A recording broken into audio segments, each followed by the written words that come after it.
Welcome to Cafe Grit. My name is Beth Anne Campbell, and I am the author of Where the Hell is My Bacon?, a book about a corporate team that triumphed over shitty leadership with the help of fried pork. I open Cafe Grit as a place where you can join me in figuring out how to channel your grit and find your voice in the world, whatever that means for you. This is the place to go when you've got the hankering for purpose, the taste for fulfillment, and you're tired of living the rat race. Thanks for stopping in. Cafe Grit is now open for service. Hey everybody, welcome to Cafe Grit. This is a place to go when you got a hankering for purpose, a taste for fulfillment, and you are tired of living the rat race. Thank you all for listening and or viewing. I appreciate you so much.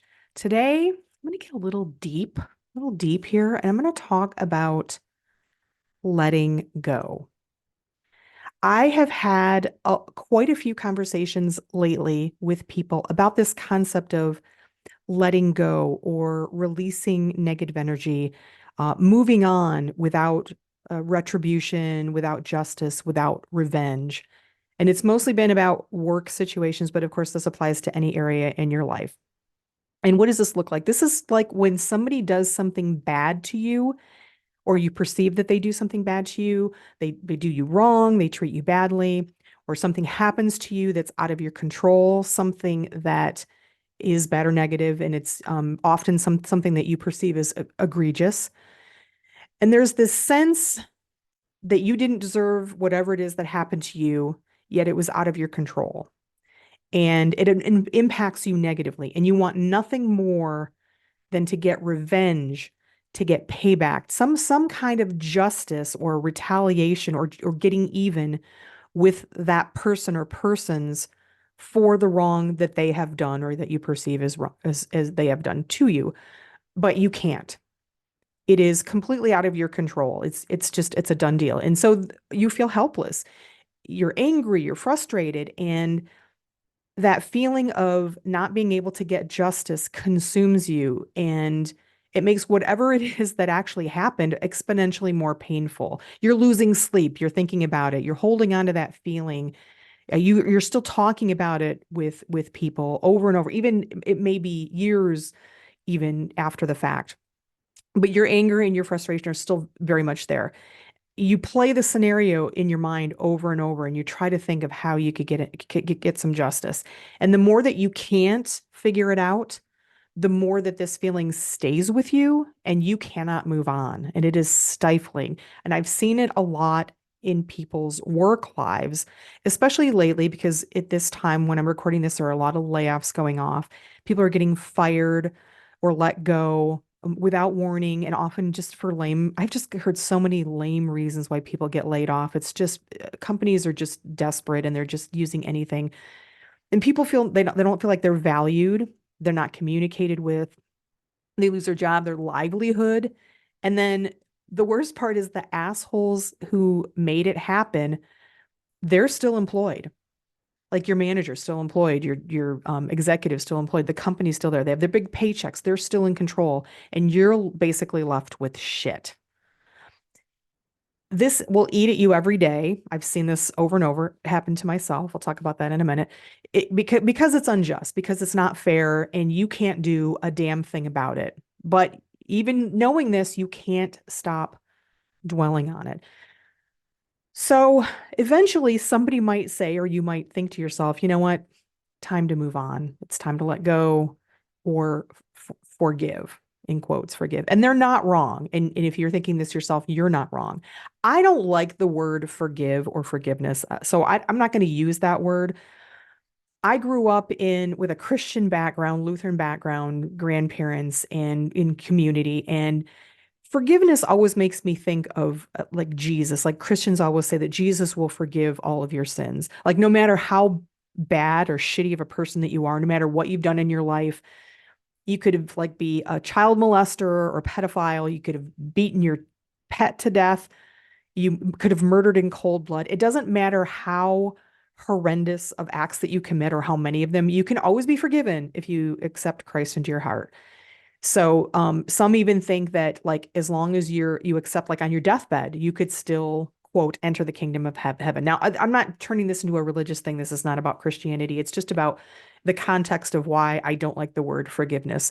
So, religious dogma aside, it is because I associate the word forgiveness with a complete absolution of sins that I absolutely hate using that word. It's kind of fucked up. If somebody abuses you over and over, you don't have to absolve them of their actions. You don't. So I prefer to use terms like letting go or releasing negative energy because letting go is so important. In the long term, dwelling on those injustices that you've experienced is not going to help you move forward, and not moving forward is not healthy. So I experienced this kind of feeling of being unable to let go and dwelling and wanting retaliation and revenge when when my job position at my one of my jobs was eliminated not long ago. I've had 23 years of rocking what I do, never got even close to being let go or fired. This time I knew it was coming. I was prepared financially. I had amped up my work. I did a whole episode about this, about how I knew that this was coming. And I was making sure I wasn't doing anything that would push me out the door. I was still building good relationships with my clients and vendors and team. I was helping out at every turn. I was asking questions. I was completely transparent with my management team about my concern for my job. And I was told, nope, we're not going to eliminate any positions. We have no plans. We have no plans to eliminate any positions at this time. And yet, one day, not long after, I was pulled into a meeting and I was told my position was eliminated. I was no longer needed. Now, my work didn't go away. I knew this. I've talked to many of the people that still remain. It just got shifted to other people because somebody didn't value me. And I was pissed. I was fucking pissed. I was livid. Even though I knew it was coming, I was so pissed. 2/3 of my income now was gone, and my household income was gone in an instant, which was significant. Worst, my weak and insecure management team still had their paycheck. They were still horrible communicators. They were still dishonest. And the people who didn't stand up for me still have their jobs, but I didn't. And I had a lot of shame and guilt about losing my income and affecting our household income. And yes, I had a shit ton of anger and frustration, and I wanted nothing more than some kind of justice. I wanted justice so much that I declined a severance package. Now, it wasn't that big of a severance package, I will tell you that. In fact, it was kind of offensive, but I declined, but it was still money. I just declined a severance package because I didn't want to give away my right to speak out, which is what I would have had to do in order to get this severance. So I did speak out. I have an outlet. I have this podcast. I have my writing. I have social media, but it wasn't enough and it wasn't serving me. So one day, this is about 3 weeks after my position was eliminated, I made the decision to let go. I decided it wasn't worth it. It is exhausting being pissed off at people who don't give a fuck about you, and you'll never be able to punish them like you want. Or I should say rarely. Maybe there are a few people out there who have gotten some revenge, but in any case, if you're holding on to that anger at someone over their negativity, it's only hurting you. That other person, they don't give a fuck about you. They will continue to be weak, insecure, sometimes abusive, downright evil until they decide that they themselves are going to change, or they fuck up so badly that somebody does it for them. And you won't be there to witness it. It's going to all go on. You're not even there. And even if you do witness it, if you're there somehow, it won't matter. It still doesn't undo what they did to you. So sometimes you just need to let go. You need to refuse to spend yet another minute of your badass, precious energy on somebody who does not deserve that attention. That is not easy. Believe me, I know how hard that is. I have been lucky. I've had an outlet. And I made the decision fairly quickly to let go. I have talked to people who are years in a similar situation to me, and they still haven't let go. And have had really shitty things done to them, but they struggle to let go of that energy. The ones who did move on and thrive, those are the ones who decided that they're just going to free themselves. They are the ones that let go. The thrivers are the ones that let go and release. They didn't absolve their enemies of their sins. They didn't accept or quote forgive the actions of the other person like they're okay with it all. Not at all. Absolutely not. You don't need to forgive and you don't need to forget. But you might need to let go in order to move forward. There is a saying that I love. My friend says it. I've heard it from other people. It goes like this. Do you want to be right or do you want to be happy? And in this case, I would ask, do you want revenge or do you want peace and happiness? The freedom that I felt when I decided to I let go of the anger and the shame and the guilt about losing my income, the frustration with the fucking unemployment benefits system, which is horrible. When I let go of all that negative energy, the freedom and the peace that I felt is indescribable. I have been happy for the first time in decades. That stress lifted and I became much more motivated and I moved on. So that release was so powerful. And if you out there listening or viewing, if you're struggling with a situation where you were wronged and you can't get past it, like you're still dwelling on this way longer than really you should, it's time to give it a little focus. Figure out how you can let go. It's not easy, believe me. I sympathize, I empathize with you. There is a great book out there that I highly recommend. It's called The Tools. It's by Phil Stutz, Dr. Phil Stutz, and Barry Michaels. So Phil Stutz is a psychiatrist. If you have Netflix, you may have seen the documentary that was out there. I think I mentioned it on this podcast before too. Jonah Hill did a documentary because he's been working with Dr. Stutz. And they talk in this documentary about the tools that Stutz created to help his patients work through exactly some of this stuff, letting go and anger and fear and stuff.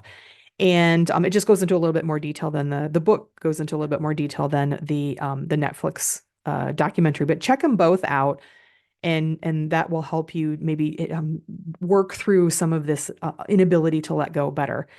And if there's anything that I can do, Beth Campbell, please reach out. Please reach out. I am starting to open myself up and get into what I call intuitive coaching.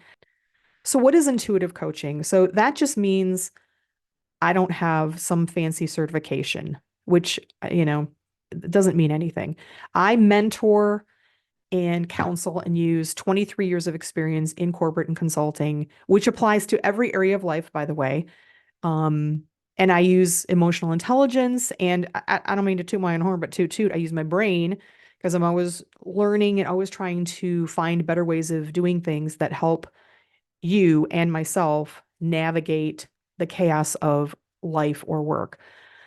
So reach out if I can help in any way. And for now, give yourself some grace and believe that things will get better. The fact that you're even, I hope, thinking about what to do and how to take care of yourself, that's a huge first step, just even being aware and wanting to change. So believe that you can let go and know that it will be so much better if you do. My friends, thank you so much for listening. You are all fucking badasses. Don't let anybody tell you otherwise. I appreciate you so much, your listening and your viewing. Please take time to like and subscribe, maybe give me a review, and certainly give me some feedback about your experiences with being unable to let go when you feel like you've been wronged. And of course, above all else, take it easy. Hey everybody, thank you for stopping by Cafe Grit, where the moxie is fresh, the passion cold brewed, and everything is served with a heaping side of mojo. For more Cafe Grit episodes, please check out bethannecampbell.com/cafegrit. If you enjoyed this episode, please consider giving it a rating or review on YouTube, Buzzsprout, or your favorite streaming platform. I'll be forever grateful, and in return, I'll wish upon you copious amounts of bacon, your favorite hot beverage, and of course, pie. I'd love to connect and hear about your grit experiences as well. Please go to bethannecampbell.com for links to all my social media. Cafe Grit is a product of Beth Anne Campbell, LLC, all rights reserved. Thanks again, and remember, you are a badass. don't let anyone tell you otherwise. Take it easy.